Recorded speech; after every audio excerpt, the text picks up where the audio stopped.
en abundancia. Sin embargo, la palabra abundancia, ¿qué cosa abarca?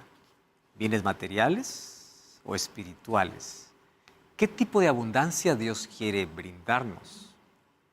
Claro que también incluye lo material. Sin embargo, la abundancia que Cristo ofrece va más allá de ello. El problema es que muchos malinterpretan ese texto para decir, Dios ha venido para que tengas el mejor carro, la mejor casa, el mejor trabajo y todo lo mejor. Dios quiere lo mejor para sus hijos. Sin embargo, lo mejor siempre va a incluir las mayores bendiciones espirituales. Y en base a esa teología, hoy se vende aceite bendito, escobas santificadas, se venden oraciones de prosperidad. ¿Qué dice la Biblia sobre eso? Bienvenido a un nuevo capítulo de Biblia Fácil. Hoy hablaremos sobre una de las teologías que hizo tanto daño y continúa haciendo tanto daño a miles de personas, haciendo ver a Dios no como un Dios soberano y un Dios salvador, sino haciendo ver a Dios como un banco. Solamente le busco para asuntos financieros porque necesito prosperidad. Mucho cuidado.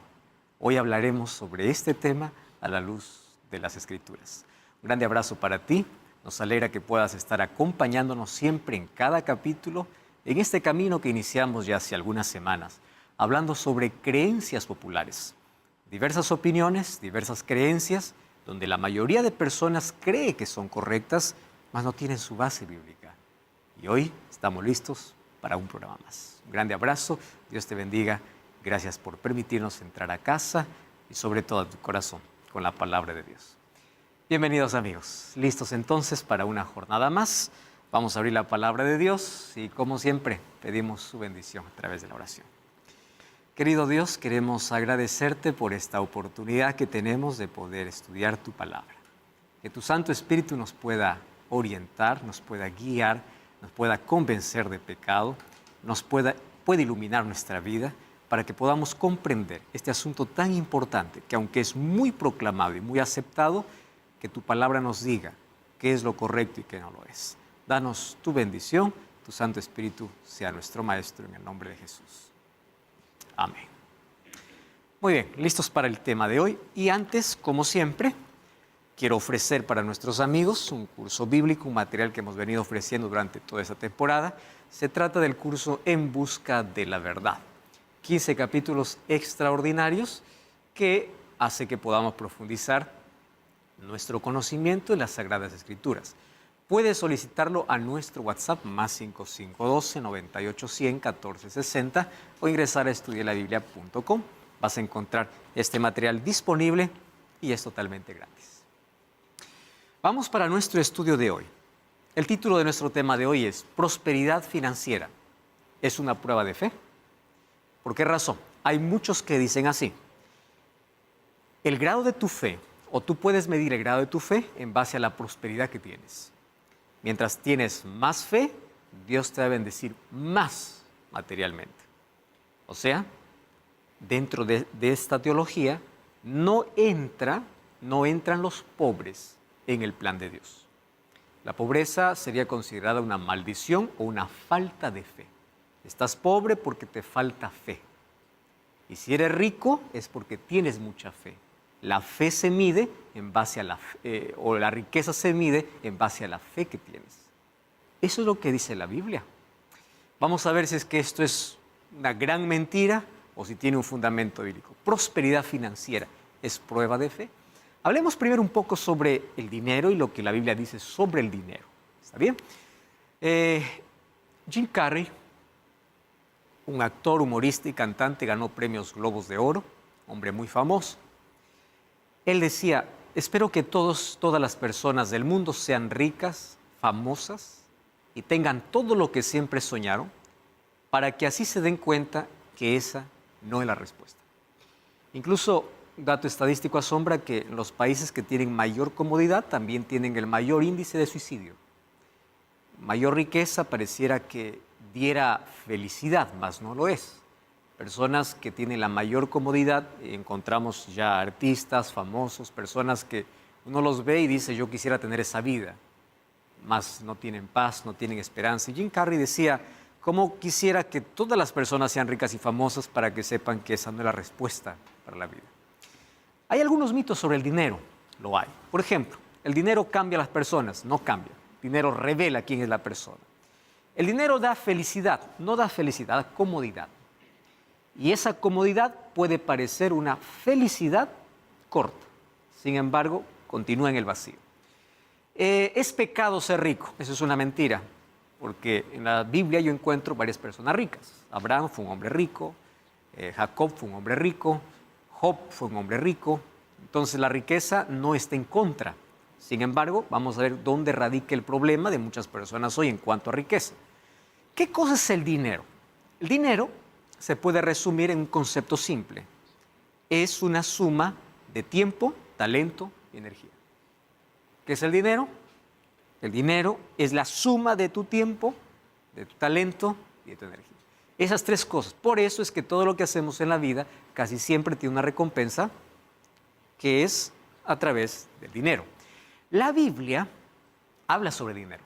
Jesús incluso dedicó muchas de sus parábolas para hablar de tesoros, hablar de riquezas. Mucho encontramos en el Nuevo Testamento las ilustraciones de Jesús en base a dinero, o en base a tesoros, o en base a riquezas.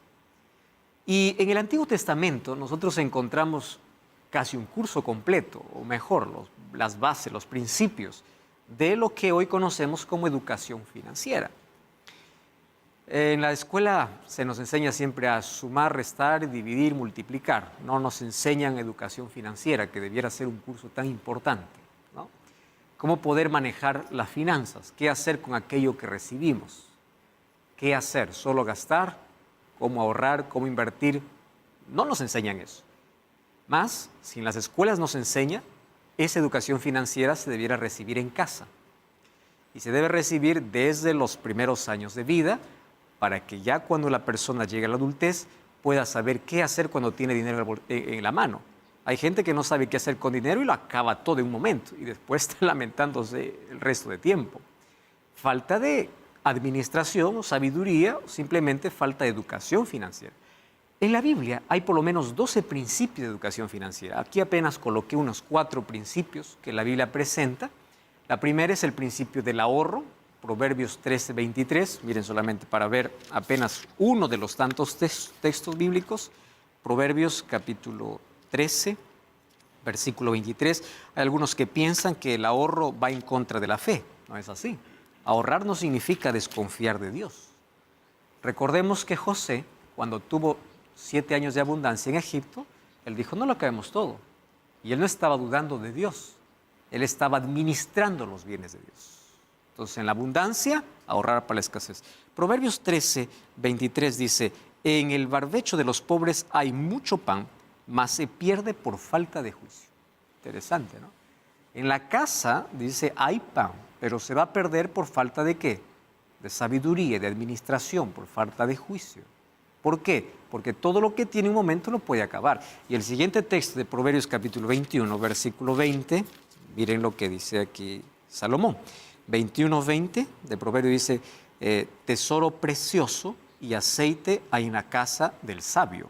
Sabio es aquel que sabe administrar con sabiduría. Mas el hombre insensato todo lo acaba, todo lo termina. La insensatez aquí está ligada a aquel que derrocha, aquel que acaba, aquel que no administra correctamente. En cambio, la sabiduría, aquel que sabe administrar. Otro principio de educación financiera es vive de acuerdo a tu realidad. Interesante lo que dice el libro de Proverbios capítulo 13, versículo 7. Proverbios 13:7 dice así, hay quienes pretenden ser ricos pero no tienen nada. Interesante, ¿no? Hay gente que tiene que cubrir sus apariencias. Gente que compra un celular que son 2 veces su sueldo, ¿no? Y luego tiene que estar pagando durante todo el año, solamente para sostener una apariencia. ¿De qué? De riqueza. Para sostener apariencias hay que pagar mucho. Entonces el principio es, vive de acuerdo a tu realidad. Tienes poco, gasta de acuerdo a la medida que tienes. Tienes mucho, gasta de acuerdo a la medida que tienes y comparte con el que no tiene. Entonces, no estés dando una falsa apariencia. Hay mucho, dice el libro de Proverbios, ¿no? Hay gente que es pobre y parece rica, aparenta rica. Y hay gente que es rica y aparenta pobre. Vive de acuerdo a tu realidad. Sal de las deudas. Las deudas en la Biblia es considerada como la lepra. Hay que huir. No hay que entrar en asuntos de deudas. Proverbios 20, 21, 22, 7 habla de que la deuda en sí nos convierte en esclavos. Y hoy es tan fácil endeudarse, ¿no? Una tarjeta de crédito hace que tú puedas decir, disfruta hoy, paga mañana. Y uno va pagando y aparte de eso los intereses cada vez se va haciendo mayor. Presupuesto. ¿Cuán necesario es un presupuesto en la vida? Jesús mismo lo explicó. Alguien que se siente a edificar una torre, primero saca el presupuesto para que no quede a la mitad y quede en vergüenza. Pero eso no solamente es para edificar, también es para la vida. En la vida haz un presupuesto de todas tus entradas, de todas tus salidas. Si tú no sabes cuánto entra y cuánto sale, entonces tú no estás administrando sabiamente el dinero. En fin, nuestro programa no es de educación financiera.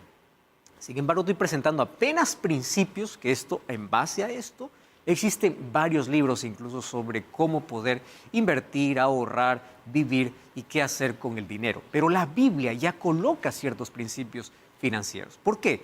Porque Dios lo que quiere enseñarnos es administrar sabiamente los recursos que Él nos da. Ahora, ¿qué dice la Biblia en relación directa al dinero? Mateo 6, 19 al 21 dice así: no os hagáis tesoros en la tierra donde la polilla y el orín corrompen y donde ladrones minan y hurtan, haceos tesoros en el cielo, donde ni la polilla ni el orín corrompen y donde ladrones no minan ni hurtan, porque donde está vuestro tesoro, ahí está el corazón. ¿Cuál es el punto principal de este texto? El punto principal es: ¿dónde está tu corazón? ¿Dónde está tu corazón? Si tu corazón, o sea, tu mente, corazón en la Biblia hace referencia a la mente, si tu mente está solamente en las cosas materiales, que dice Jesús, un día se va a acabar, un día te van a robar, un día se va a depreciar, un día va a terminar. Entonces, si tu corazón lo has puesto en algo que se acaba, finalmente vas a quedar sin nada. Mas si tu corazón está en lo que no se acaba, en el cielo, tu mayor inversión, tu mayor esfuerzo está en aquello que son las cosas espirituales, eso nunca acaba. Jesús no está hablando en contra de que, no tienes que esforzarte, no tienes que hacer. No, no está hablando de eso. Está hablando, ¿dónde está tu corazón? Ese es el punto. ¿Dónde está el corazón? ¿Dónde está la mente? ¿Dónde está el foco de la vida? Es eso. Entonces, Jesús nos enseña a usar sabiamente los recursos que nos da. Y si te das cuenta, los seres humanos, pues, se mueven en sí en la vida en base a dinero. Mira lo que dice 1 Timoteo 6, 9 y 10. Porque los que quieren enriquecerse caen en tentación y lazo y en muchas codicias necias y dañosas que hunden a los hombres en destrucción y perdición. Porque raíz de todos los males no es el dinero. Vamos a volver a lo que Jesús decía. El problema está donde esté el corazón. ¿Cuál es la raíz de todos los males? El amor. Cuando habla del amor al dinero, está hablando del dinero como ídolo, como aquel que se coloca como la prioridad de la vida. Entonces, por dinero sacrificas la familia, sacrificas tu relación con Dios, sacrificas tu salud, porque el dinero es primero. Puedes decir, no, eso no es conmigo. Te voy a hacer apenas una ilustración para que puedas entender mucho mejor. Vamos a imaginar que todas las semanas vas para la iglesia y el culto regular comienza a las 9 de la mañana. En cambio, tú vas a llegar a las 10:30 de la mañana. Una hora después, hora y media después. A ver, solo una pregunta. Vamos a imaginar que alguien te dice, todos aquellos que llegan a las 9 de la mañana van a tener $100. ¿Qué horas llegas a la iglesia? ¿Por qué llegarías antes por dinero y por qué llegas después cuando no hay dinero? Para que te des cuenta que necesitamos evaluar mucho nuestra intención. ¿Y cuánto realmente amamos el dinero más que las cosas espirituales? Ahora dice, la raíz de todos los males es el amor al dinero, el cual codiciando algunos se extraviaron de la fe y fueron traspasados de muchos dolores. Marcos 8:36 dice, ¿de qué sirve ganar el mundo entero si se pierde la vida? Otra vez, el problema no es el dinero en sí, es el amor al dinero, es donde está tu tesoro, tu corazón. Hacer del dinero el mayor tesoro de la vida. El que ama el dinero no se saciará de dinero, el que ama mucho tener no sacará fruto, dice Salomón en Eclesiastés 5:10. Porque claro, el que tiene poco quiere más, y el que tiene más quiere más. El que tiene bicicleta quiere carro, el que tiene carro quiere el carro último modelo, el que tiene carro último modelo quiere... Bueno, entonces cada vez el ser humano que coloca su corazón en las cosas materiales, lo que hace es no saciarse, querer más y más y más y más. Ese es nuestro problema y descuidamos, obviamente, el asunto espiritual. La Biblia nos habla la historia de dos hombres ricos. Bueno, en sí hubieron más ricos al lado de Jesús, pero las dos historias nos van a ayudar a entender mejor el asunto. En Marcos capítulo 10 habla la historia de un joven que no conocemos su nombre, que se acerca a Jesús y le dice, ¿qué haré para heredar la vida eterna? Jesús le dice, guarda los mandamientos. Claro, lo he guardado en mi juventud, pero había un problema en el corazón de este hombre. ¿Cuál era? El dinero estaba por encima de todo. Él era una persona correcta, una persona que hacía todo lo correcto, pero el problema es que Dios, ¿qué cosa veía? La idolatría del corazón. Entonces, hay personas que pueden ser correctas por fuera, honestas, virtuosas, generosas, personas correctas. El problema es cuál es tu ídolo, dónde está tu tesoro, dónde está tu corazón. Ese es el problema. Y Jesús le dice, si tú quieres heredar la vida eterna, anda, vende todo lo que tienes. ¿Qué cosa le está diciendo Jesús? Suelta aquello que amas más que a Dios. Es eso. Diferente a otro hombre rico llamado Zaqueo. Zaqueo era un hombre extremadamente rico. Lucas capítulo 10 nos habla esa historia. Él quería ver a Jesús. Y cuando mira a Jesús, el deseo le dice, hoy estaré en tu casa. Zaqueo baja y le recibe en casa. Ojo, a Zaqueo Jesús no le pidió dar. A Zaqueo Jesús no le pidió vender. A Zaqueo Jesús no le pidió, da todo porque la riqueza es pecado. No le dijo eso. Zaqueo solito, cuando vio a Jesús en casa, él se dio cuenta de algo. El dinero no es mi Dios es Cristo. ¿Por qué? Antes de que Cristo entre en mi casa, mi mayor tesoro estaba ¿dónde? En usurpación, en robo, en dinero. Pero ahora es Cristo el tesoro que quiero. Y él, sin que Jesús le pida, le dice, Señor, mira, parte de todo lo que, si es que alguien robé, yo voy a devolver. Y el resto voy a repartirlo para los pobres. Él no se quedó pobre.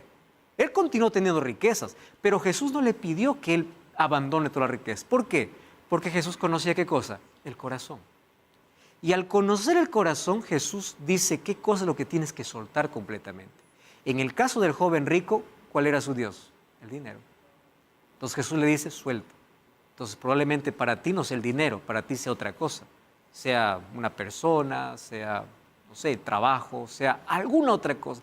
Jesús dice, eso está por encima de tu amor hacia Dios, suelta. Para que tú veas que en la historia de dos hombres ricos, tanto Zaqueo como el joven rico, el problema no era el dinero, sino el amor que se tenía hacia el dinero. Por eso es que al joven rico le dice, vende todo, y a Zaqueo no le dice eso. Porque el problema no es el dinero, sino cuánto te aferras al dinero.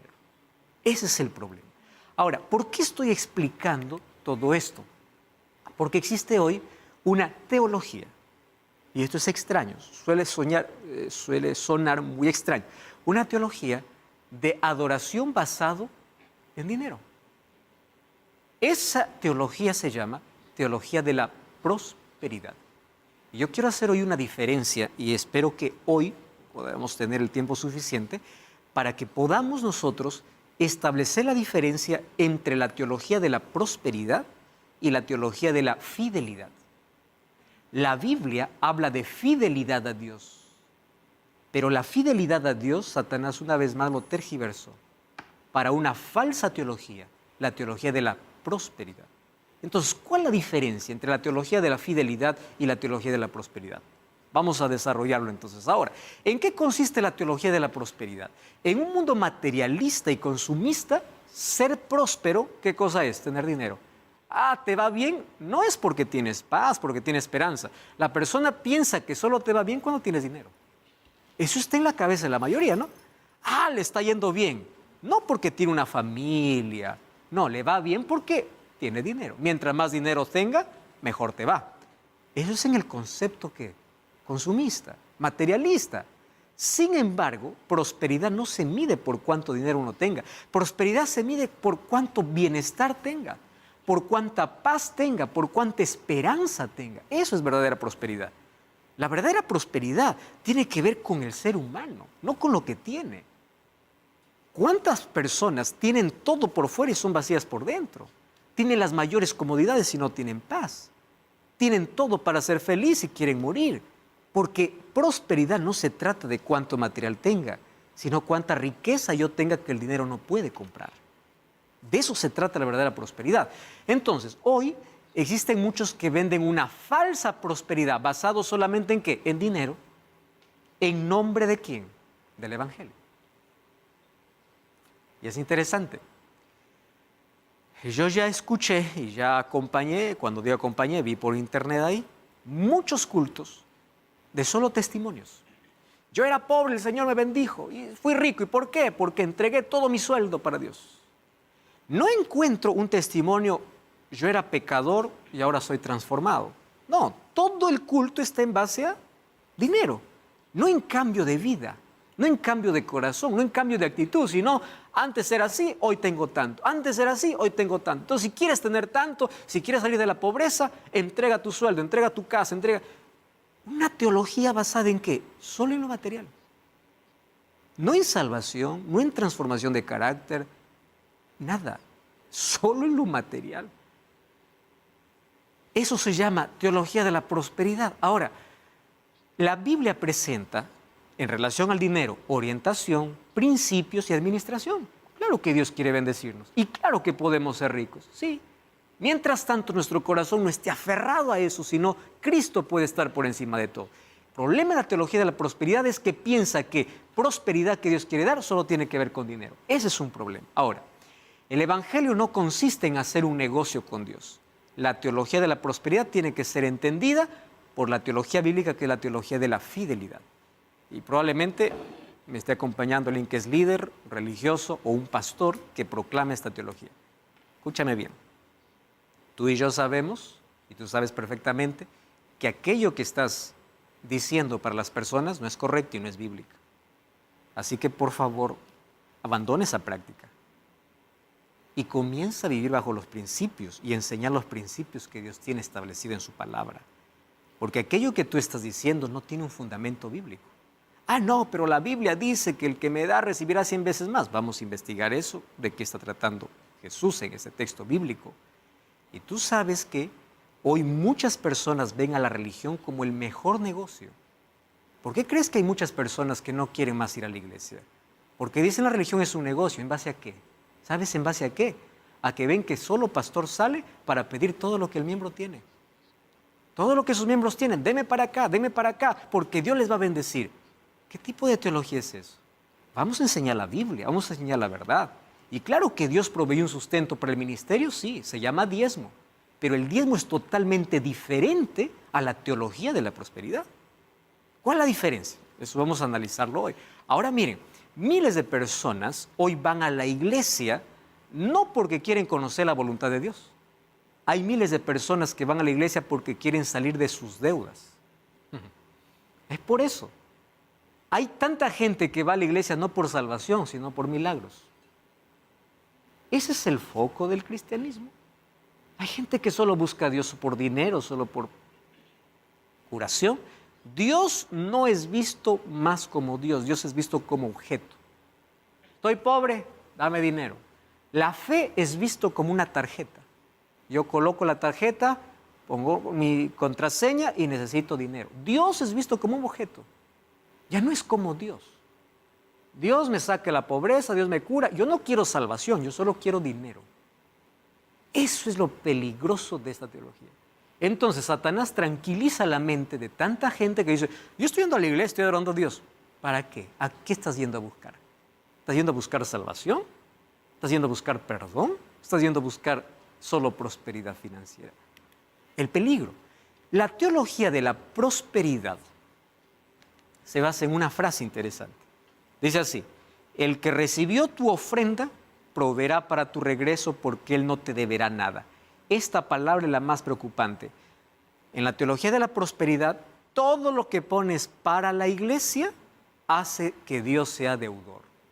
Imagínese hasta dónde va el asunto. Y el peligro, lo peligro que tienes. Entonces, tú ves a Dios como un fondo de inversión. Más o menos así. Señor, yo te coloco 1,000, tú me debes. Tú me tienes que dar el doble. Yo te coloco 10,000, tú me debes. O sea, yo voy a hacer un negocio con Dios. ¿Entienden lo peligroso de esta teología? Voy a negociar. Entonces, Dios ya no es alguien quien tiene que ser adorado. Dios es alguien con quien yo voy a hacer un negocio. ¿Por qué? Al colocar mi ofrenda, yo estoy colocando que Dios es deudor y Él me debe. Él me debe. Y Él tiene que bendecirme, está obligado a bendecirme porque yo ya le di. Eso es la rara y extraña teología. Sí, Elizabeth. Pastor, le hago una pregunta. Esto que usted está comentando, ¿tiene relación con, por ejemplo, que yo he visto esta práctica? Ora lo que quieres al Señor y trae una ofrenda de pacto. Exactamente. A eso me estoy refiriendo. Si tú quieres un milagro, dime cuál es el tamaño de tu ofrenda. Yo voy a orar por ti, pero mi oración cuesta. Y si quieres santificar tu casa de demonios, te doy una escoba bendecida, que esta escoba te va a bendecir. La escoba no tiene nada. O aquí traje un aceite de Israel que con su ungimiento recibes el Espíritu. ¿En base a qué? Dinero. Esa es teología de la prosperidad, donde es visto el Evangelio como un negocio. Por eso es que la gente de afuera mira a la iglesia con desprecio. Y tiene mucha razón. ¿Por qué motivo? Porque obviamente hay tantos que se levantan para enriquecerse en el nombre de Dios. Y en lugar de poder entregar la bendición de Dios, de enseñarle cómo tener paz y esperanza hacia las personas, ¿qué cosa hacen? Les venden una falsa esperanza. Y la falsa esperanza es: entrega todo lo que tienes y te irá bien. Dalo todo porque Dios es deudor. Tú tienes que dar todo. Gente que se ha quedado absolutamente sin nada. ¿Por qué? Dio todo para la iglesia con una esperanza falsa. Dios no nos quiere bendecir así. Dios quiere darnos curación, sí. No lo hace por dinero. Dios quiere darnos prosperidad, sí. No lo hace por el tamaño de tu ofrenda. Dios lo hace porque te ama. No por cuánto tú des, sino porque simplemente Él quiere entregarte. Eso es la teología de la fidelidad. Y cuando yo devuelvo algo a Dios, no es para que Él me dé más. El diezmo se basa en aquello que recibo de Dios y como reconocimiento de lo que recibí, yo doy una parte. Esa es la diferencia de la fidelidad con la prosperidad. En la prosperidad es: yo te doy para que me des más. Eso no es bíblico. Ahora, apenas estamos comenzando a hablar acerca de esta teología. No cambies el canal, vamos a una brevísima pausa y ya regresamos aquí en Milagros.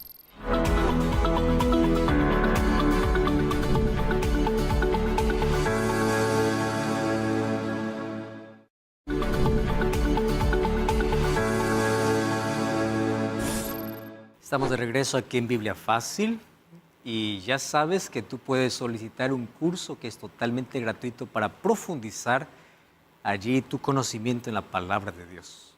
Se trata del curso bíblico En Busca de la Verdad. 15 temas extraordinarios con el cual tú vas a comprender mejor el plan que Dios tiene para tu vida a través de su palabra. Así que puedes solicitarlo gratuitamente a nuestro WhatsApp +5512 98 100 14 60. O también puedes ingresar a estudienlabiblia.com y allí tú vas a encontrar este material extraordinario. Muy bien, vamos a continuar entonces con nuestro estudio. Dijimos que la teología de la prosperidad es tan peligrosa porque lleva a las personas a tener un culto no a Dios, sino en base a las bendiciones que recibe de Dios. Y la teología de la prosperidad consiste en dar grandes cantidades de dinero para Dios, esperando que Él multiplique aquello que damos. Entonces, Dios para mí es como una inversión que yo voy a hacer. Te doy tanto, me devuelves, tú me estás debiendo. Eso es la teología de la prosperidad. A esto se suma el precio de la bendición por aceite bendito, escobas santificadas, oraciones de prosperidad. Todo esto, ¿qué cosa se llama? Negocio de fe. Negocio de fe. Usan la Biblia para enriquecerse. Ahora, esa es la propuesta más atractiva de los últimos tiempos. ¿Por qué? Las iglesias están llenas por mensaje de riqueza. Por eso es que cada vez el mensaje bíblico es impopular. La gente ya no sabe qué es ley de Dios, qué es juicio de Dios, porque todo el culto gira en base a pon más y Dios te va a dar más. Ya no tiene más Biblia.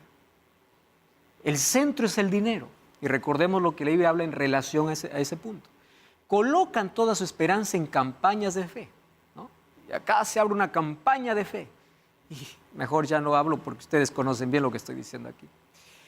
Ahora, si es que esto fuese verdad, Miren, aquí voy a hacer algunas preguntas. ¿Tú conoces a alguien que aceptó a Jesús y no se enfermó? ¿Qué cosa más te llama esa teología de la prosperidad? Tú quieres que Dios te cuide y nunca te enfermes, tienes que dar una ofrenda. Porque tu ofrenda va a cuidar la salud de toda tu familia. O sea, lo que está diciendo es, si tú ofrendas más, la enfermedad no te toca. ¿Ustedes conocen a algún creyente que no enfermaba? Mientras estemos en este mundo, Jesús dice, en el mundo tendréis aflicción. En el mundo tendréis aflicción. Segunda pregunta, ¿los que predican esa teología son inmunes al dolor? Tercera pregunta, si fuese verdad, las farmacias tendrían que cerrar y los hospitales también. Porque si esto fuese verdad, entonces, ¿qué cosa? ¿A dónde irían? No a la iglesia, irían a tanto hospital. Vamos a hacer aquí, mi aceite bendito te va a curar del cáncer. Cree, listo. ¿Para qué vamos a gastar en remedios por el cáncer? Cuando llegó el COVID, ¿dónde estaba la teología de la prosperidad? Cuando todo el mundo estaba encerrado en sus casas y donde tanta gente moría, ¿dónde estaba la teología de la prosperidad? Para que se den cuenta que no tiene un sustento bíblico. Ahora, ¿qué cosa? ¿Quién fue quien creó, dio la base para la teología de la prosperidad?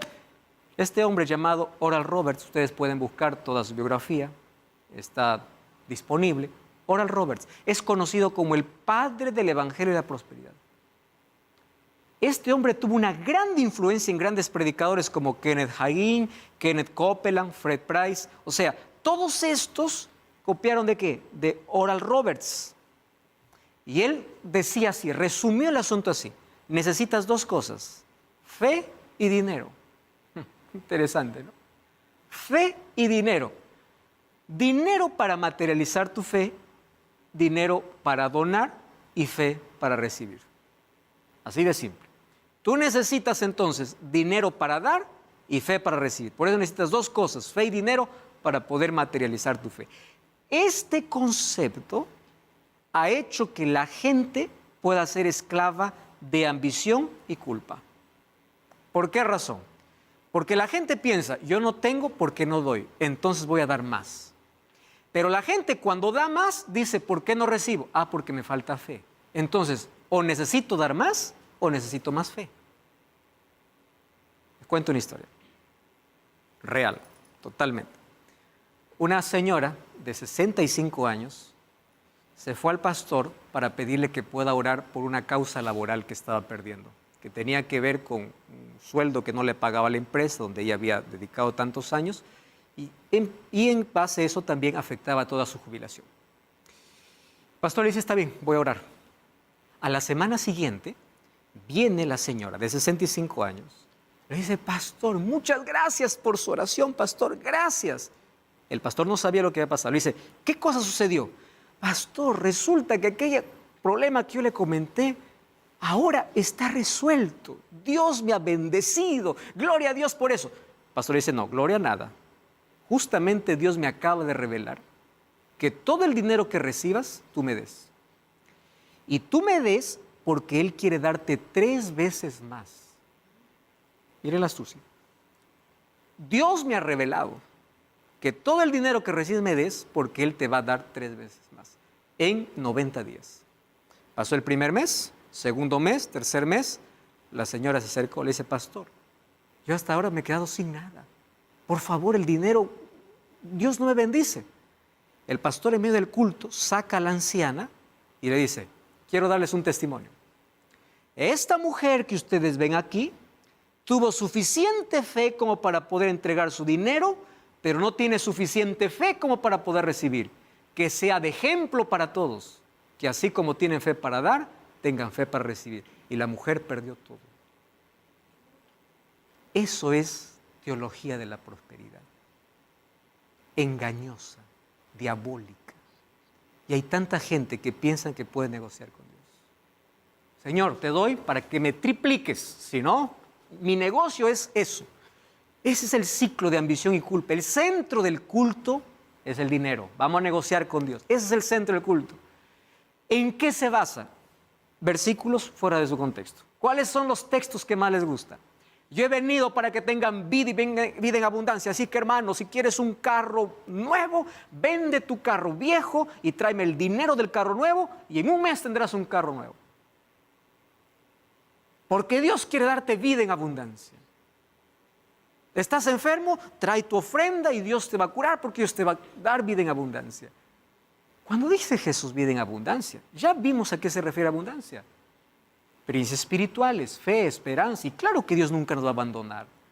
Claro que Dios nunca nos va a dejar y también nos quiere prosperar. Pero el foco de la vida en abundancia no tiene que ver con abundancia material.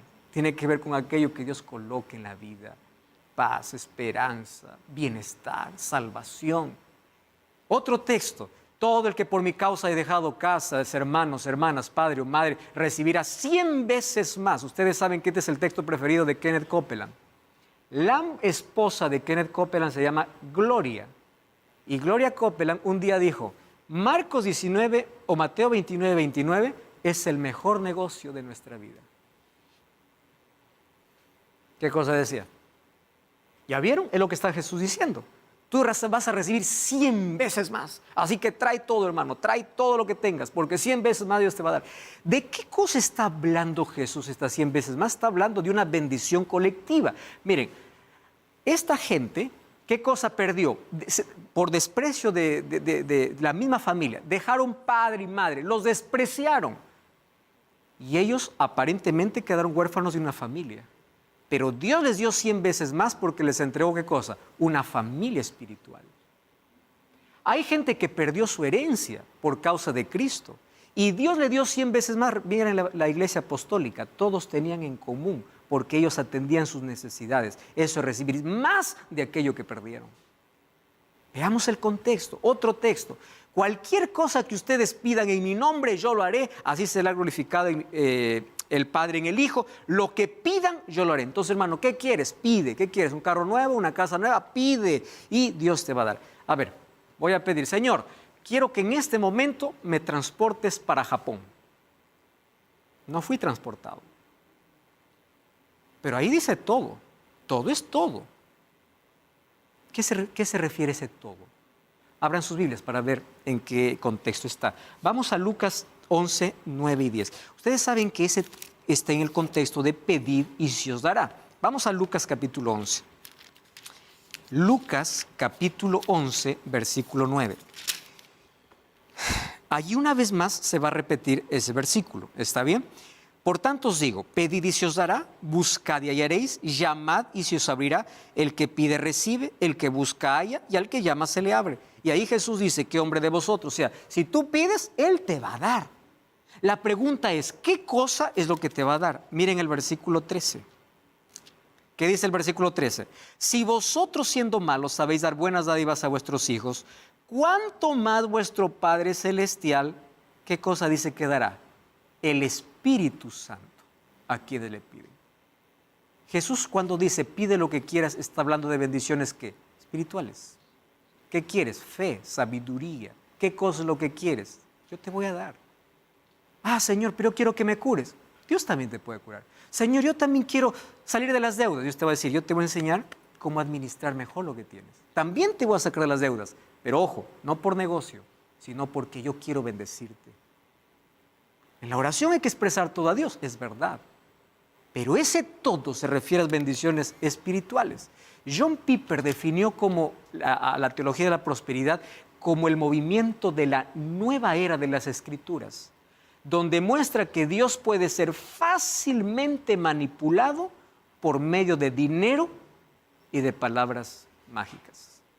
Para esta teología, Dios no vino para morir por causa del pecado, Dios vino para hacerte rico. Esa es una de las más grandes mentiras. Ahora miren, Jesús dice en Juan 16, 33, estas cosas os he hablado para que en mí tengáis paz. En el mundo tendréis aflicción, confiad, yo he vencido al mundo.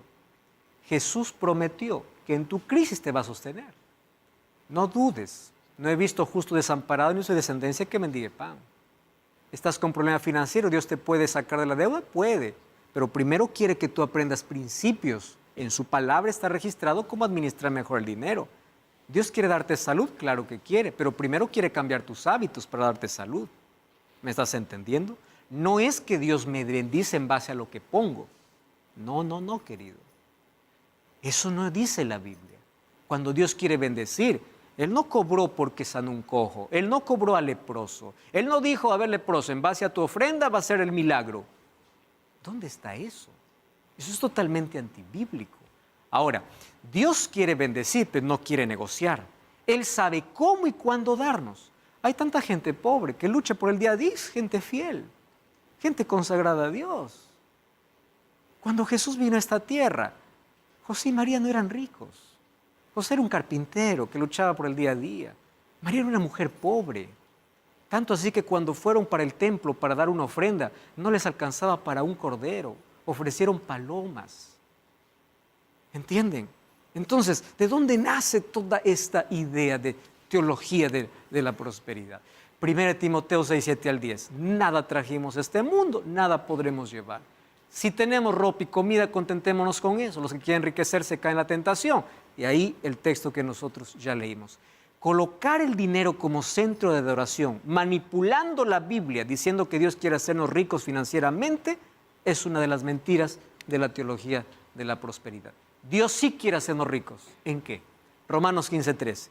El Dios de esperanza os llene de todo gozo y paz, y en el creer, para que seáis ricos en esperanza por el poder del Espíritu Santo. Eso es Biblia. Ahora, ¿cuál es la diferencia entre la teología de la prosperidad y la teología de la fidelidad? Miren la diferencia. Voy a ser aquí breve. Deuteronomio 8, 17 y 18 dice así: no digas en tu corazón, mi poder, la fuerza de mi mano me ha traído esta riqueza. Acuérdate que Jehová tu Dios te da poder para hacer riquezas. ¿Cómo es que yo reconozco a Dios por las bendiciones que me da? ¿Cómo? Muy bien. Honra a Jehová con tus bienes y con las primicias de tus frutos para que sean llenos tus graneros. Esto es reconocimiento, no negociación. ¿Cuál es la diferencia? ¿Qué cosa es lo que la Biblia dice? La Biblia dice así: yo te doy un 100%, del 100%, el 90% es para que lo administres sabiamente y el reconocimiento hacia mí es de 10%. 10% deriva, ¿qué cosa es la palabra? Diezmo. ¿Cuál es la diferencia? El diezmo no es de aquello que quiero recibir. El diezmo es de aquello que Dios ya me dio. Dios ya me entregó, yo lo reconozco. Dios no me ha dado, no hay nada para darle. El diezmo es en base a lo que recibí, no de aquello que espero recibir. ¿Correcto?